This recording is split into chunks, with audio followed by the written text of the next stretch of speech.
जय हिंद दोस्तों। Civil services exam के बदलते पैटर्न को देखते हुए और इतनी ज्यादा एम्बिग्विटी हो गई है अब यूपीएससी में, इन सब चीजों को ध्यान में रखते हुए एक प्लान भी होना जरूरी हो जाता है।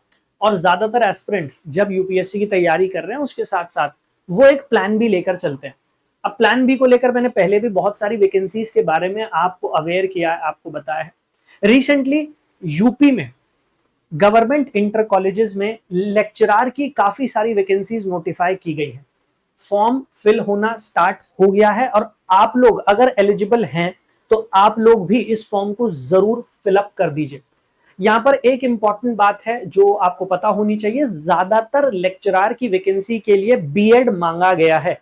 तो अगर आपके पास बीएड नहीं है देन आप इस वैकेंसी को फिल नहीं कर पाएंगे। बट अगर आपने बीएड किया हुआ है तो ज्यादातर पोस्ट में बीएड एलिजिबिलिटी क्राइटेरिया है, आप उसके लिए एलिजिबल हो जाएंगे। कुछ ऐसी भी पोस्ट हैं, कुछ ऐसे भी लेक्चरार की पोस्ट हैं जहां पर बीएड कंपलसरी नहीं है। क्या है पूरा क्राइटेरिया वो समझ लेते हैं। तो ये रहा वो नोटिफिकेशन जिसमें बताया गया है कि गवर्नमेंट इंटर कॉलेजेस में काफी सारी वैकेंसी है यूपी में और फॉर्म फिल होना शुरू हो गया। अब ये फॉर्म आपको कहां पर फिल करना है? तो फॉर्म फिल करने के लिए आपको यूपीपीएससी की वेबसाइट है upsc.up.nic.in, आपको यहां पर जाना पड़ेगा। तो upsc.up.nic.in इस वेबसाइट पर जाइए, वहां पर आपको ये नोटिफिकेशन मिल जाएगा, वहां आप इस फॉर्म को फिल कर पाएंगे। ये फॉर्म जो फिल होगा ये 4 स्टेजेस में फिल होगा। यहां पर वो 4 स्टेजेस भी बताई गई है। सबसे पहले आपको एक ओटीआर बनाना पड़ेगा। अगर आपके पास ऑलरेडी ओटीआर है तो आप फिर फॉर्म फिल कर पाएंगे, लेकिन अगर आपने वन टाइम रजिस्ट्रेशन नहीं किया था तो पहले आपको ओटीआर बनाना पड़ेगा, उसके बाद ही आप ये फॉर्म फिल कर पाएंगे। चारों की चारों स्टेजेस यहां पर बताई गई हैं कि भाई पहले आप ओटीआर बना लीजिए और उसके बाद किस तरीके से आपको पेमेंट करनी है, क्या क्या डिटेल्स आपको फिल करनी है, वो यहां पर समझाया गया। अब आ जाते हैं नंबर ऑफ वैकेंसीज कितनी है। और अगर आप फॉर्म फिल करने की सोच रहे हैं, मतलब आपके पास क्वालिफिकेशन है, आपने बीएड भी की हुई है और आप इस फॉर्म को अप्लाई करने के लिए एलिजिबल हैं, तो आपको फीस कितनी पे करनी पड़ेगी। तो सबसे पहले वैकेंसीज की बात करते हैं। 1471, 1400 से ज्यादा पोस्ट है, जिसमें 777 वैकेंसी वो मेल ब्रांच के लिए है और 694 वैकेंसीज ये फीमेल ब्रांच के लिए है। तो ऑलमोस्ट इक्वल सा ही हिसाब आप देखेंगे, दोनों में ही लगभग 700 या 700 से ज्यादा वैकेंसीज देखने को मिल रही है। इसके साथ साथ यहां पर यह भी बताया गया है फॉर विजुअली हैंडीकैप्ड या समेकित विशेष माध्यमिक विद्यालय, उसमें भी 45 वैकेंसी है। सो स्पर्श government inter college for visually handicapped, उसमें 45 वैकेंसी है। इसके साथ साथ Uttar Pradesh jail training school, उसमें भी 2 पोस्ट 2 वैकेंसीज हैं। अब अगर आप फॉर्म फिल करना चाहते हैं तो फीस आपको पे करनी पड़ेगी। अनरिजर्व कैटेगरी मतलब जनरल कैटेगरी और इसके साथ साथ इकोनॉमिकली वीकर सेक्शंस, उनके लिए फीस रखी गई है 100 रुपीज। ठीक है।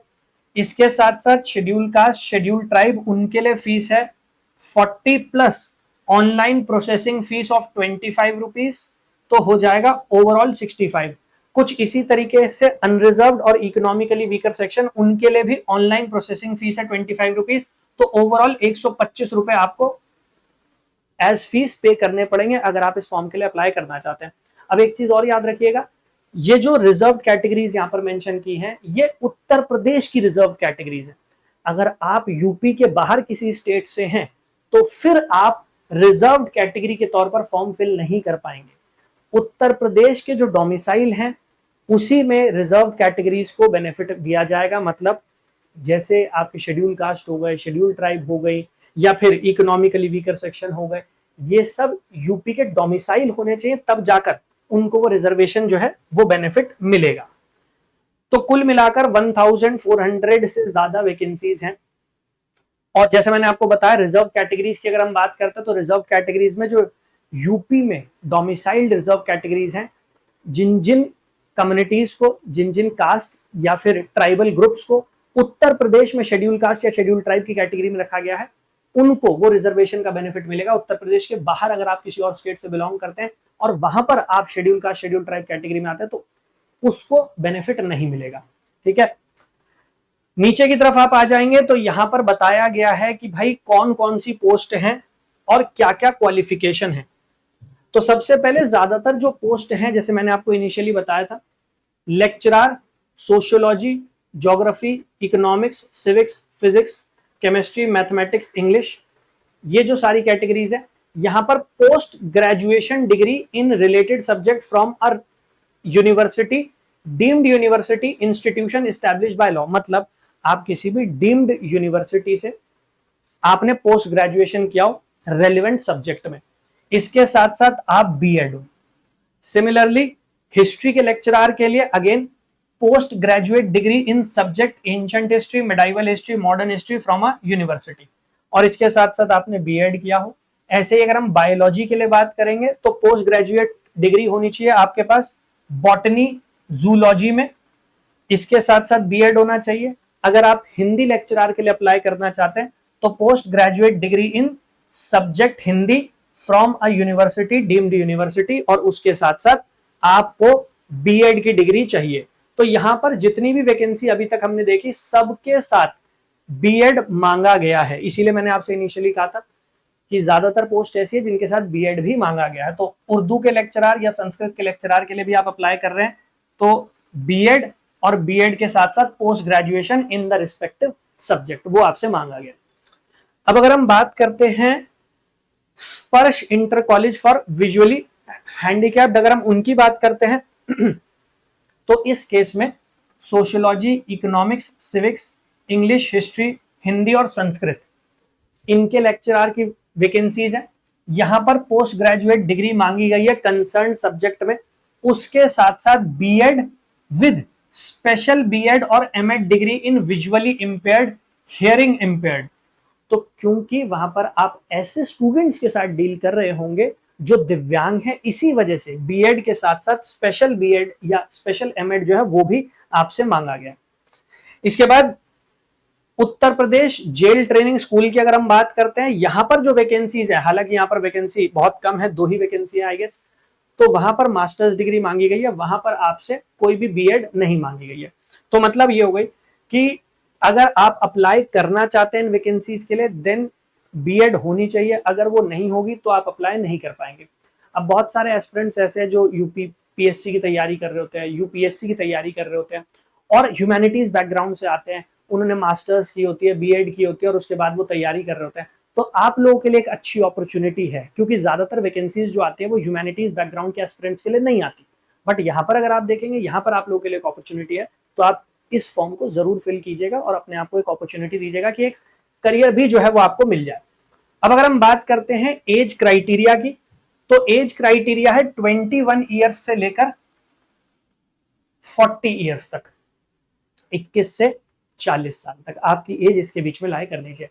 एज में रिलैक्सेशन है, ठीक है, एज में रिलैक्सेशन है, लेकिन ये रिलैक्सेशन जो दिया जा रहा है वो schedule caste of UP, schedule tribe of UP, other backward class of UP, skilled players of UP, तो मतलब यूपी के जो डोमिसाइल लोग हैं उनको दिया जा रहा है। तो यूपी में आप रजिस्टर्ड होने चाहिए as a scheduled caste, UP में आप रजिस्टर्ड होने चाहिए एज अ शेड्यूल ट्राइब, या फिर यूपी में ही एक स्किल्ड प्लेयर आप होने चाहिए, या ओबीसी कैटेगरी में आते हो आप उत्तर प्रदेश में, तब जाकर आपको वो बेनिफिट मिलेगा। अगर आप किसी और स्टेट से बिलोंग करते हैं और चाहे उस स्टेट में आप रिजर्व कैटेगरी में ही आते हो लेकिन यूपी में नहीं आते हैं तो फिर कोई फायदा नहीं है, फिर आपको जनरल कैटेगरी से ही वो फॉर्म फिल करना पड़ेगा। ठीक है, तो ये हो गया एज क्राइटेरिया। इसके साथ साथ एक चीज और याद रखनी है, ये भी एग्जाम जो होगा ये भी अलग अलग स्टेजेस में होगा। पहले प्रिलिमिनरी एग्जाम होगा, प्रिलिमिनरी एग्जाम में जो सिलेबस है वो ऑलमोस्ट आपका यूपीपीसीएस और यूपीएससी के जैसा है। इसके साथ साथ जो भी आपका स्पेशलाइज सब्जेक्ट है, ऑप्शनल सब्जेक्ट, उसके भी क्वेश्चन प्रीलिम्स एग्जाम में पूछे जाएंगे। फिर मेन एग्जाम होगा और मेन एग्जाम जो होगा उसमें ज्यादातर क्वेश्चंस जो आएंगे वो आपके ऑप्शनल सब्जेक्ट पर ही आएंगे, मतलब जिस भी सब्जेक्ट के लेक्चरर के तौर पर आप अप्लाई करना चाह रहे हैं उससे रिलेटेड क्वेश्चंस पूछे जाएंगे। ठीक है, तो यहां पर वो डिटेल्स भी प्रोवाइड की गई हैं। तो एलिजिबिलिटी क्राइटेरिया एक बार चेक कीजिए और उसके बाद आप इस फॉर्म को जरूर अप्लाई कीजिए। मैं बार बार ये याद दिलाता हूं एस्पिरेंट्स को, देखिए बहुत कम मौके मिलते हैं आपको साल में एक प्लान बी बनाने के। तो जब वो मौका मिल रहा है और प्रोवाइडेड आप लोगों ने अटेम्प्ट दिए हैं, 2 अटेम्प्ट दिए हैं, 3 अटेम्प्ट दिए हैं, लेकिन इसके बावजूद वो सिलेक्शन नहीं हो पा रहा है, तो इसमें कोई बुरी बात नहीं है कि आप अपने लिए एक प्लान बी रखें। अगर आप एक फर्स्ट टाइम कैंडिडेट है, फर्स्ट टाइम एस्पिरेंट है, आप पहली बार यूपीएससी का एग्जाम देने जा रहे हैं, तो अभी आपके पास टाइम है, अभी आपके पास अटेम्प्ट है, अभी प्लान बी के बारे में मत सोचो। बट अगर आप एक ऐसे एस्पिरेंट है जिसने 2-3 अटेम्प्ट दे दिए हैं, देन प्लान बी रखना कोई बुरी बात नहीं होती। जैसे मैंने आपको समझाया, ये पेपर भी कैसे होगा, ये पेपर भी स्टेजेस में होगा। तो पहली स्टेज जो होगी वो होगा आपका प्रिलिमिनरी स्टेज। प्रिलिमिनरी स्टेज में कुल मिलाकर 120 क्वेश्चंस आएंगे। 120 क्वेश्चंस में से 80 क्वेश्चंस जो होंगे वो ऑप्शनल सब्जेक्ट के होंगे और 40 क्वेश्चंस जो होंगे वो होंगे आपके सामान्य अध्ययन, मतलब जर्नल स्टडीज। अब जर्नल स्टडीज की अगर आप बात करेंगे तो वही जर्नल साइंस है, हिस्ट्री है, इंडियन नेशनल मूवमेंट है, इंडियन पॉलिटी, इकोनॉमी, कल्चर का सेक्शन है।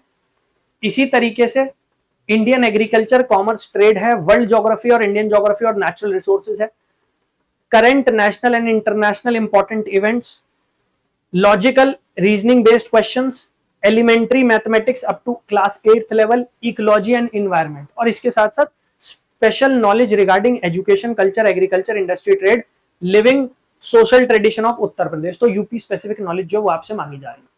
तो जीएस का पेपर, तो जो यूपीपीसीएस का पेपर होता है या हमारा यूपीएससी का पेपर होता है, कुछ उसी टाइप के टॉपिक्स यहाँ पर मेंशन किए गए। और इसके साथ साथ आपको एक ऑप्शनल सब्जेक्ट, मतलब जो भी आपका बीएड में सब्जेक्ट रहा, जो जिसमें भी आपने मास्टर्स की है, उसके 80 क्वेश्चन आएंगे। आई एम होपिंग जब आपने मास्टर्स की है एक पर्टिकुलर सब्जेक्ट में, तो वहां तो आपने अच्छे से नॉलेज गेन की होगी, और जब आप यूपीएससी या यूपीपीसीएस जैसे एग्जाम की तैयारी कर रहे हैं तो आपका जीएस का सेगमेंट भी अच्छे से प्रिपेयर्ड होगा।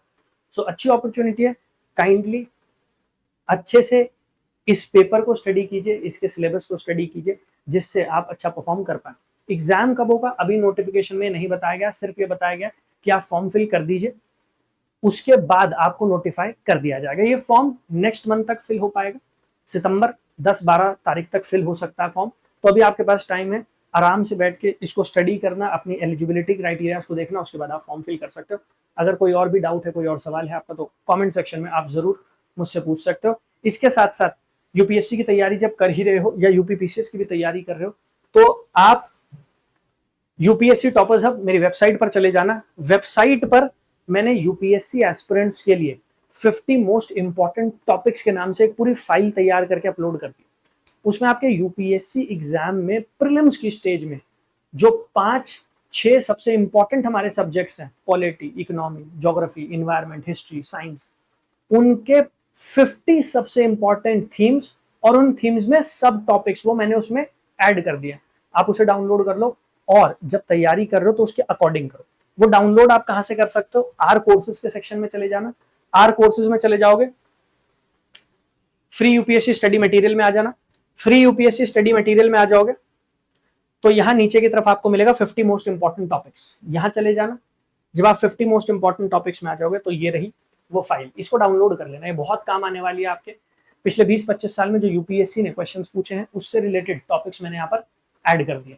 यहाँ से डाउनलोड करो और जब तैयारी कर रहे हो यूपीएससी की, मेक श्योर कि ये आपको गाइड करें तैयारी में, इन टॉपिक्स को पहले अच्छे से प्रिपेयर कर लो। Wish you all the very best. Eligible हो तो जरूर फॉर्म को फिल करना, कोई ज्यादा पैसे आपके लग नहीं रहे, एक करियर ऑल्टरनेटिव जरूर आपके लिए ओपन अप हो जाता है। थैंक यू, जय हिंद।